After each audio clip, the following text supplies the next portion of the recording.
So welcome everybody. Thank you for joining us. So this is creating your first Elixir Phoenix CI check with GitHub Actions, a very expressive title. So yeah, the format of today, we're going to have a bit of a lecture, and we're going to have a live coding exercise, and then we're going to have time at the end for questions and share some other resources that you might be interested in to take this to the next step and add it to your project. Really quick, I'll just say, hi, my name is Mike Zornick. People call me Zorn for short. You can find my personal website at mikezornick.com, and my Mastodon name is zorn@johns.club. I have a freelance Elixir consultant, big fan of baseball, and love my emojis. But yeah, nice to have you all here. So my first little slide, and this is just more of a talking point, but like, why are we here? What's the whole point? And I try to summarize it as software development is extremely challenging. We all work on code, and we all occasionally will write bugs or introduce problems. And it's just not easy. And it's not easy for a lot of reasons. Partially it's because team members will come and go, will join your team and leave your team. And so knowledge transfer is a big problem. We all are working with a whole laundry list of dependencies in our projects, and those are constantly being updated. The scale of the software that we're building is usually pretty large, and the system requirements and the business rules are just changing all the time. And so it's impossible to verify everything every time you do a change. But we as an industry have started to embrace this concept of automations and robots and testing. And so, we are looking for ways to automate, checks into our system so that we can have more confidence that, as we are changing things, the system is not breaking in any unexpected ways. And, that's basically what GitHub Actions is all about. So GitHub Actions is a tool that lives right alongside your code in your repo on GitHub. And it helps you run automated scripts. And these scripts basically can help improve the confidence that as code is being changed, the system continues to work as you expect. And it helps automate basic processes. So when we talk about GitHub Actions, you're going to hear in the community the terms continuous integration and continuous deployment. And this CI, or continuous integration, is basically about when you have a change and you merge it in, you want to automatically run stuff that verifies that the change looks good, or the proposed change even looks good. And then continuous deployment is about automating the creation of your release, and potentially, even deploying that release, somewhere into the cloud. And, the general idea of being more automated is the more consistent and the more confidence that you have that it will happen the same way every time. So these are core concepts. They've been around for a long time. GitHub Actions is not the first tool. Some other popular ones from history are Jenkins, Travis CI, and Circle CI. Those are all great tools that are still out there, used by tons of people. But the interesting thing for GitHub and GitHub Actions is that, a lot of the industry has kind of centered on GitHub as their storage of code. And, having the actions live right next to the code can definitely have its advantages. And then the other real benefit to GitHub Actions for the purpose of ElixirClub, which is hosting this event, is that it's particularly well suited for people doing personal side projects, because they have a very generous free tier. So if you have a open source project that you're working on, you will get all this basically for free. If you have a private repo, you will get a pretty generous minute allocation, per month. That for a small side project can probably take you most of the way there. And so those are very attractive for people working on side projects. And so if you have a little side project and you want to, add some of this continuous integration stuff, it can be, really helpful for that. So to get started, what I'm going to do is I'm going to just talk a little bit about the terminology that GitHub Actions presents to us. And these terms will be used all over the place. So within like their docs and things. So we'll start off with just the top, and that is workflow. So we will create a workflow to accomplish something, and that something can be either the creation of like a check to say that like all the tests pass, or it'll be a job that's like build this release. That is like the top level thing that we will be constructing, and it's going to be constructed of multiple pieces. So a workflow has many jobs. And those jobs help, get you to the thing you are trying to accomplish. And some of the examples tonight we'll see we only have a single job, but you can have a workflow that has multiple jobs, and those jobs have different dependencies to each other. And so you can create a pretty complex system. Each job is executed in its own runner. And when I say runner, that's basically the kind of computational space where all this stuff is happening. And you can have a runner that is like the latest Ubuntu or a Mac OS or Windows. And that is like the computational environment that you're going to be working in. As a job completes and as it runs, the output of the job can be shared with other jobs, or just shared for archival reasons through a service or a term called artifacts. You can have more prominent artifacts, which is like, let's say you had a workflow that generates a release. Like you could have an artifact that is the release.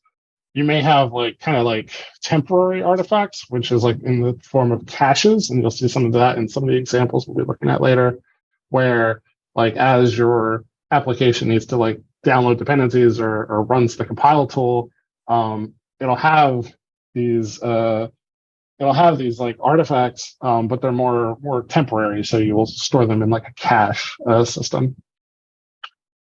A job is made up of a series of steps, and those steps can be as simple as a command like that runs inside of the runner space, or it can be a prepared action.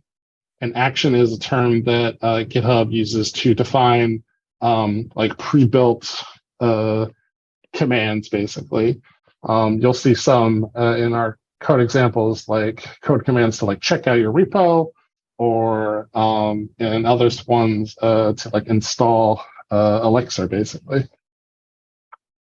And then, of course, you can craft your own actions or use actions from the marketplace. And yeah, the marketplace is basically a whole collection of pre-built actions that do all kinds of interesting things. Most of them are free and open source, or are part of some of them are paid for through the services that are being offered, but there's a lot up there. And then workflows themselves are ran based off of an event. And so an event can be as simple as a push to the repo, and that is a typical one that you'll see as we talk about continuous integration. But you can also have events that are based on like somebody created a new issue, or a label was attached to a PR.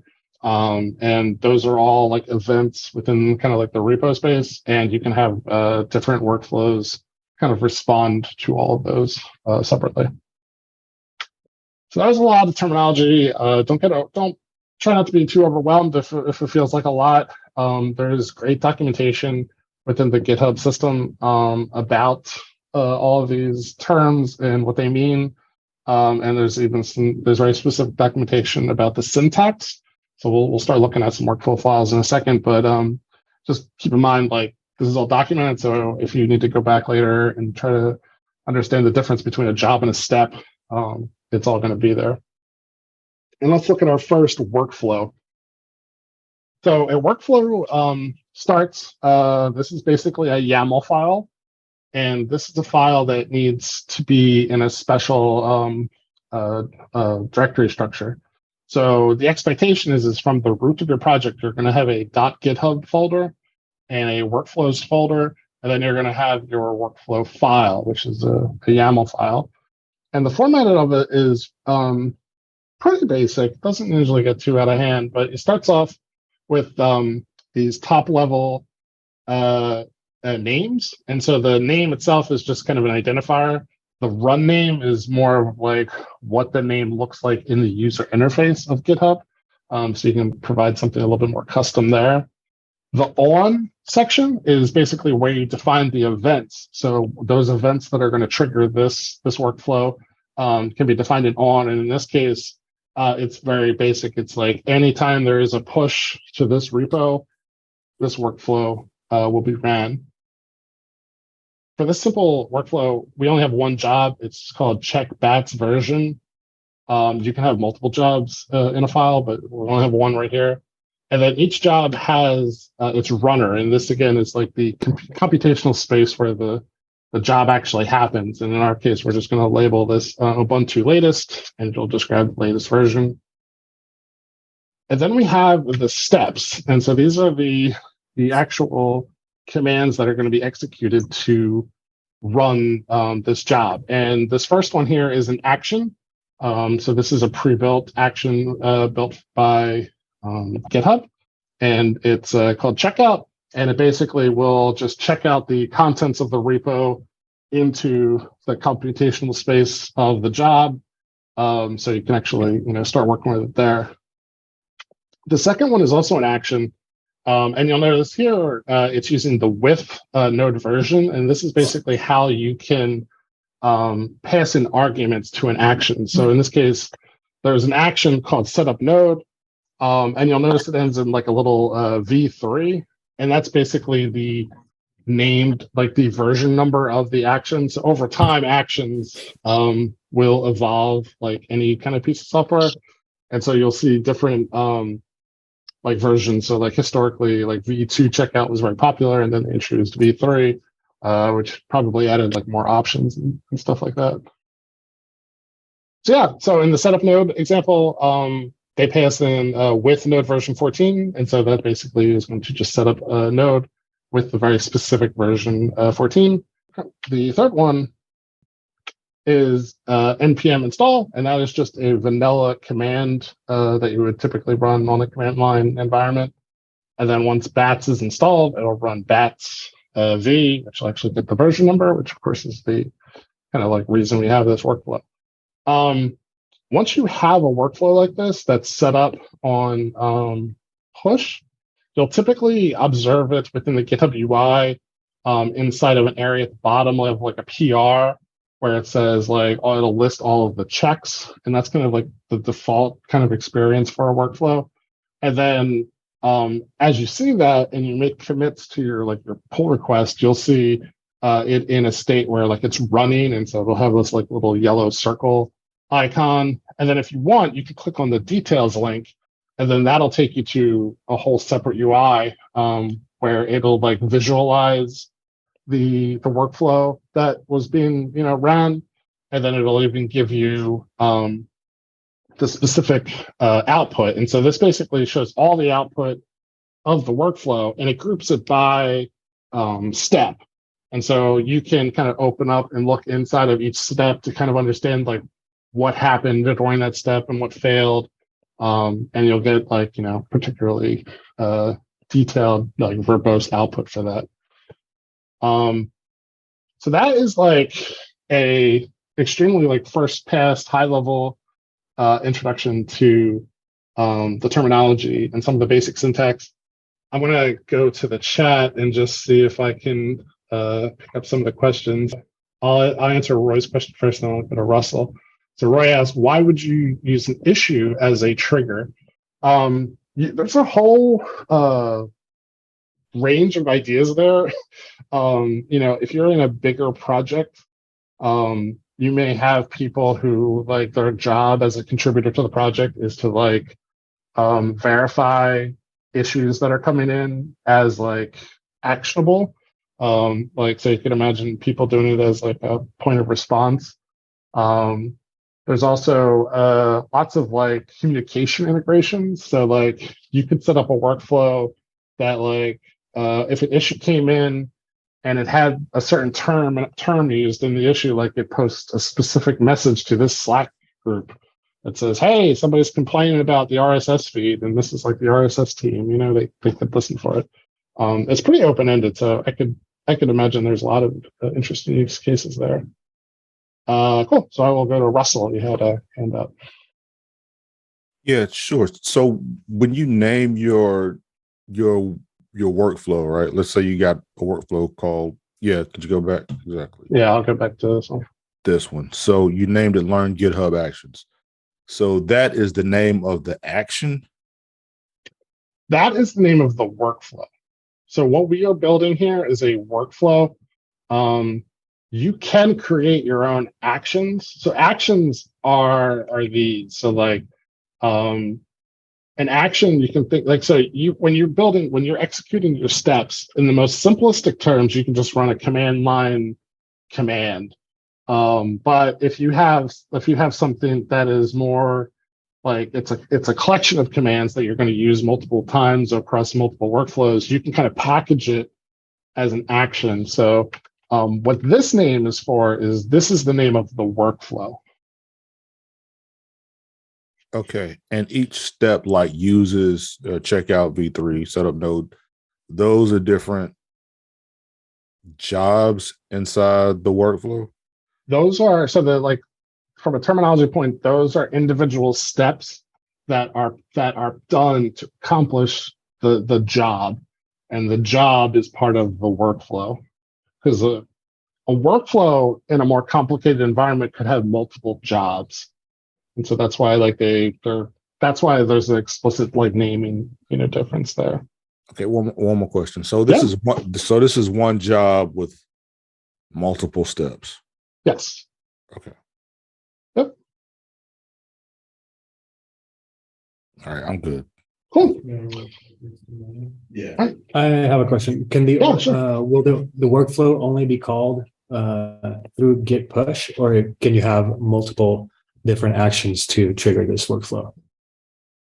So you can do multiple ones. So we'll look at an example later that has a more expressive on configuration. So you can configure it to you can configure a workflow to listen for lots of different types of events. This like the one we'll look at later listens for pushes as well as pull request activity. But you could also set up events that are time-based. So you could say, run this every day at 2 a.m. That could be an event, basically. Cool. All right, I'm going to keep going. If you can, mute yourself, just so we don't get your microphone picked up during the second part of the lecture. But, all right, cool. So that was like a basic script. So now I'm going to walk you through a slightly more complex script, which is a little bit more relevant to our needs and interest in kind of verifying an Elixir project. So this is a script. First off, I'll give props to fly.io. This is a script that's hosted on their blog, and there'll be a reference at the end where you can follow up more about it. I think there's a little bit of slight changes I made to it, but it's pretty much verbatim for what they did. So this one starts off simple enough with a name, which we just call it Elixir CI. And then it's got a slightly more complicated on definition. So on this one, we're basically saying anytime there is a push to a branch called main, this workflow will be ran. Or anytime there is a pull request event with a branch name of star, which basically is all of them, it'll be ran. And so we're interested in running these on pull requests. And anytime a pull request is merged into main, this workflow will be ran as well. This workflow has a single job as well. So we're not going to see any kind of complicated multi-job things, but the job for us is just called test. And the word test here is just an arbitrary name. It could be anything. There's nothing magical about that name. What is a little different is the services. So we talked about how a job executes inside of a runner, which is the computational space. It's extremely common that you will have work that you want to do in that inside that computational space that relies on services like a database or Redis or all kinds of stuff. And because like a lot of those are popular, there's a whole like syntax here that basically says you can be expressive and just say, hey, I'm going to need access to a Postgres database server. And so you say, create a service inside my runner. And that runner, I'm asking for Postgres version 14. I'm configuring it with a certain port name, port numbers, and then a certain password, and then some options that'll just kind of like verify that the database is running and healthy before like I start actually talking to it. And so there's just some simple commands there. The runner itself is going to be Ubuntu, just like before. And in this case, we're using a name with some dynamic variables in there. And we'll talk about those right now. So in addition, we're using an option on the job called strategy. And what strategy lets you do is it lets you set up a matrix of values. And this is particularly helpful for those people that are writing code that needs to be deployed to multiple different environments. So imagine you were writing like a hex library and you wanted to make sure that like all the tests pass on versions, 14, 13, and 12 of Elixir. You could list all three of those versions of Elixir. And let's say you also wanted to verify that it works, on OTP, 25, 24, and 23. You could list all three of those versions. And then by expressing that as a strategy, when this job runs and it runs like all the tests and stuff, it'll run the job with each of those settings, all those possible like combinations.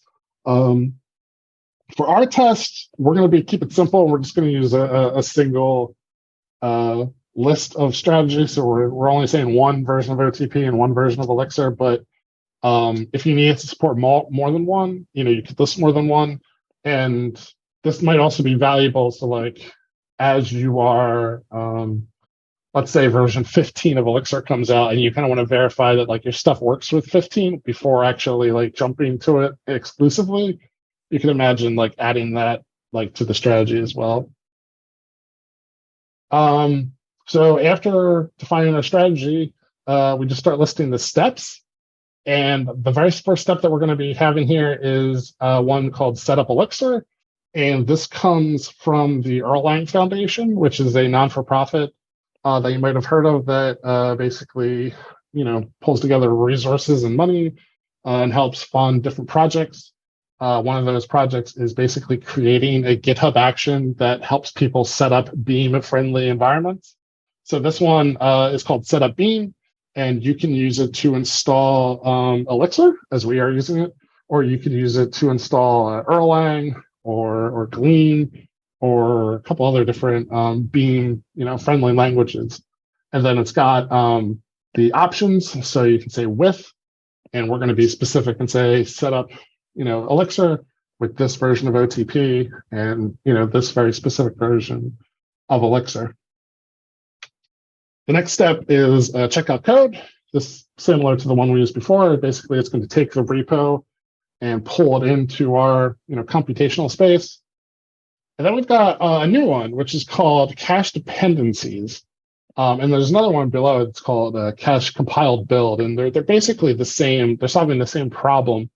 So you could definitely build a workflow without these, but the inevitable truth that you're going to run into is that as you're running the workflow over and over again, you'll observe that like it takes notable time to download the dependencies and then also to do the build.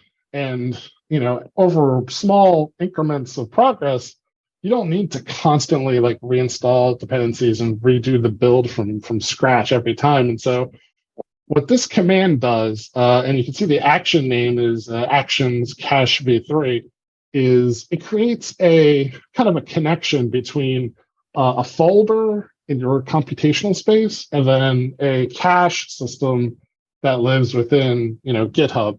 And so as you add stuff to those folders, they'll be, saved in kind of a temporary way in this cache area.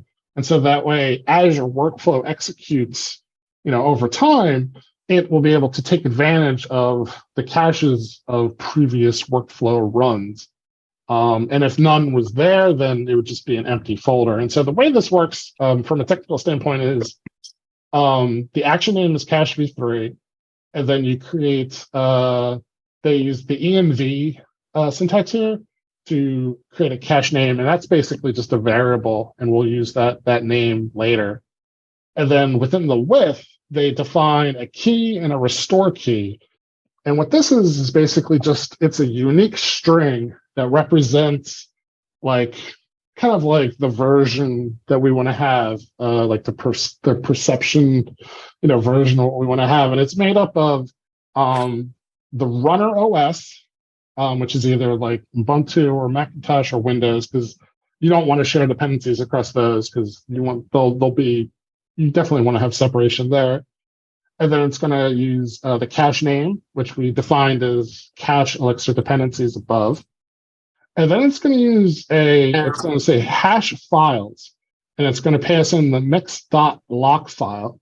And so in this case, because we're interested in caching the dependencies, the mix.lock file is basically a file that is very expressive about our dependencies. And so what we're going to do is we're going to take that file, we're going to create a little hash, and we're going to use that in the name. And so this way, if you change your dependencies, like let's say you add a new dependency or you remove a dependency, that hash is going to change. And so that'll make sure that as you are changing your dependencies from one branch to another, that the cache for those is maintained appropriately.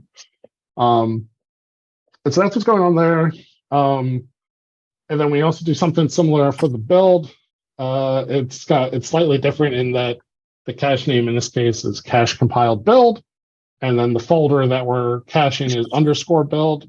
Actually, that's one of the previous things. If you look in under with colon, it says path colon. That is the folder that this cache is related to. So the first one is the folder is dependencies, and then the second one it's underscore build, because that's where all the build artifacts will be. So that's a little complex, and as I said, as you're writing a workflow, you technically don't need to write that, but it'll definitely speed up your runs over time. After that, it gets pretty basic. So this step is install dependencies, which is just going to run mix steps get, and then it's going to compile your app with a flag warning as errors. And this is basically to say that if you compile and there's some kind of Elixir warning within your app's, application scope, that will kind of fail. And then it does mix format, check format it, and that'll just verify that as you run mix format, nothing was changed. So you can kind of verify that your code is consistently formatted using the standard industry or community formatter. And then finally, it's going to run mix test. And that will run through and work through all of your tests and make sure they turn all green. So that was a lot. We're gonna go back and check out the chat and see if any questions popped up. So the next part of this is going to be a live exercise. I'm going to do the first part of it on screen, and then I encourage you to follow up and basically do it alongside me. The way this is going to work is that I have created a repo that has a very basic Phoenix 1.7 application. And what we're going to do is we're going to fork it, and we're going to create some workflows and kind of click around the GitHub UI and get a sense for how they work. And then you'll have an opportunity to follow along. So I'm in Safari. This is the repo, Zorn Actions demo. I am logged in as a different account. I'm logged in as Zorn demo. And so I'm trying to emulate the experience that you're going to have momentarily as closely as possible. So what I'm going to ask you to do is you're going to go to this repo, and there's a whole explanation in the README for like what you're supposed to do. So you can definitely reference that as you're working through it. But what we're going to do is we're going to create a fork, and then we're going to add some workflow files and see how they go. So I'm going to come down here and just copy this very first workflow, and this very first workflow doesn't really do a lot like computationally. It's mostly just there so we can verify that like the syntax makes sense and you have the right file in the right spot, and just to kind of see how like everything works. So I'm going to copy the contents of that, and then what I'm going to do is I'm going to go to fork, and then I'm going to say create new fork, and I'm going to copy this into my own account, call it actions demo, and I will just hit create fork. So now that I'm on my personal fork of actions demo, I'm going to create a workflow. And so the way you can do that, we're going to be working within the web-based text editor of GitHub. If you're more comfortable with the, working locally and pushing, you can do that too. But just for sake of demo, we'll do create new file. And this might be like, some people might not be used to this. So like if you want to create a new file and you want to have it live in a folder structure, the way you can do this, let me reopen my chat. I'll come back to that in a second. The way you do this is so I'll type .github, and then I'll do \, and it'll like move the input another folder in, and I'm going to call this workflows. You got to get your spelling right, and then I'm going to call this demo.yml. And then I'm going to paste in my workflow. And at the bottom, what I'm going to choose is I'm going to choose to create a new branch, and I'll just call it a Zorn demo. And I will propose new file on a new branch. And then from within this UI, I'll hit create pull request, and I'll hit create pull request again. And so now this is basically it's created a pull request asking to merge Zorn demo into main, and the only thing that has changed has been the addition of our workflow. But you'll see right away, like within the UI, there's this whole new like all checks have passed, and you can do like show all checks, hide all checks, and it'll list each one. And so you can see this is the workflow that we added. It's green. Then you can click on details to kind of see what happened. And so this one, if we look at the summary, it'll show, does it have? Well, it's got the workflow file, and this is the file itself. But then inside the job, you can see some of the like internal like GitHub stuff that like just sets up the initial job. And then you can see the very specific outputs of our actions that we had, which in the case of this demo example is pretty basic. It's just like run echo, and it's just going to run echo commands, which is just going to output stuff to the console. But it can be helpful to kind of like understand some of the variables. So like looking at this workflow file, you'll see it does a lot of like variable stuff with like GitHub.actor is testing our GitHub actions. And so if we look at the run name, it says Zorn demo, because Zorn demo is the actor. There's a little bit of duplication here because we're using the same name, I think, for the branch. But you can kind of see how a lot of that works, and lives within the output here. So these actions will be accessible from the pull request. So like as you add actions, you'll see these little check marks next to like pull request names. That is like a shortcut to like a visualization of like did all your checks pass. And then you can also access them from the the tab structure up here. So from up here you can see actions, and then you can see these are all the workflows that are relative to this repo, and they'll all be listed here, showing you like when they ran and what PR they were relative to, how long they took to run. And then you'll have access to the caches. So like as you use caches within our next example, you'll see those listed there as well. So that first one is pretty basic, but it will help kind of verify that you kind of understand how to create a workflow file, and you can kind of like verify how it'll all work through.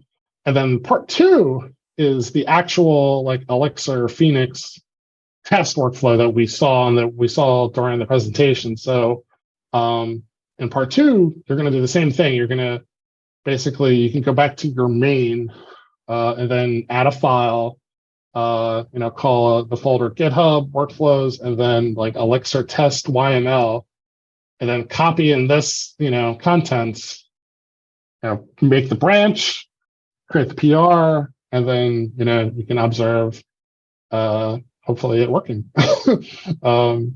So a couple closing thoughts. So what we've done tonight is, kind of gone over the basic terminology that's in play with regard to GitHub Actions. We kind of talked about how it's a good tool, particularly for people working on personal side projects, because it's got a lot of availability to it, particularly for open source or even private, repos. And yeah, so you got the basic syntax. There's a sample Elixir thing, which can definitely get you started. What we did not cover, this is obviously a deep topic, but we did not cover managing secrets. So very often as you're building like continuous integration or even deployment, there's going to be lots of secrets like passwords and API keys. There are tools within GitHub that helps you manage secrets and pass those secrets to workflows. So that's all there. We didn't really talk about deployments, debugging workflows, running your own actions, publishing your own actions to the marketplace, or sharing workflows across different repos. All of those are doable, obviously outside the scope of an introduction talk. If you are interested in learning more, I got a couple links. The first, of course, is to the official GitHub documentation. This very first link just points to the syntax for the YAML file. So if you're ever curious about like what any of those terms mean or how they can be filled out, you can definitely check that out. I'll link the fly.o blog, which basically had the demo GitHub action that we looked at for Elixir. And that'll have a little bit more background info on that specific file as well. And then I'll also link to the ultimate Elixir CI provided by Felt. So this is both a blog post and a repo with an example that basically shows how you can create a more sophisticated Elixir-based CI that has stuff kind of broken up into different actions. So that way, like you get information to the developer more quickly. You'll see one inside of the README if you continue with the exercise after the workshop session. They're because we're executing one job and we're doing all of the steps. There's definitely some quality of life concerns when like one step fails, but it never even got to the test file. And so that's what the Felt blog is, one of the many things the blog brings up. And it kind of talks you through how you can kind of handle that and work around it. A couple more is there's a blog post on Elixir security and basically how you can add some security checks to your CI to kind of verify with Sublow and a couple other things. And then partitioning Elixir tests with GitHub Actions. And so if you have a particularly large project, you may notice that like it takes a long time to run the test suite. Like if you're doing lots of fancy things, and so this gives you a strategy for basically labeling your test in different groups, and then you can kind of create explicit actions. So like one action starts running the test in group A, another action starts running the test in group B, and that'll let you kind of like create some parallel runners that can kind of run your test suite instead of like sequentially, like across multiple runners. And it costs more. You'll spend more minutes on your clock, billable clock, if you have it. But it is a solution to a certain set of problems. And then finally, I'll share my own side project, which is Franklin. I've recently taken a lot of the concepts that came out of that Felt blog and applied them to my own project. And you can see some more examples of GitHub Action workflows there.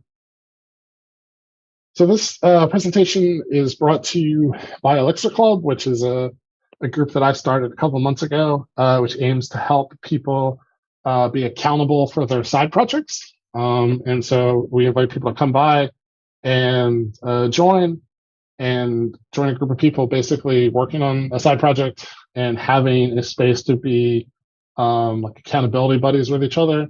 And this comes in the form of like weekly co-working sessions where we like spend an hour working on our projects and explain like what we want to do for the hour, and at the end of the hour what we did, as well as like project update journals and like opportunities for code review and pairing and other things like that. The plan is to continue to do kind of like educational sessions like this and publish them to the public. But if you're interested in side project accountability, definitely check out elixirclub.org.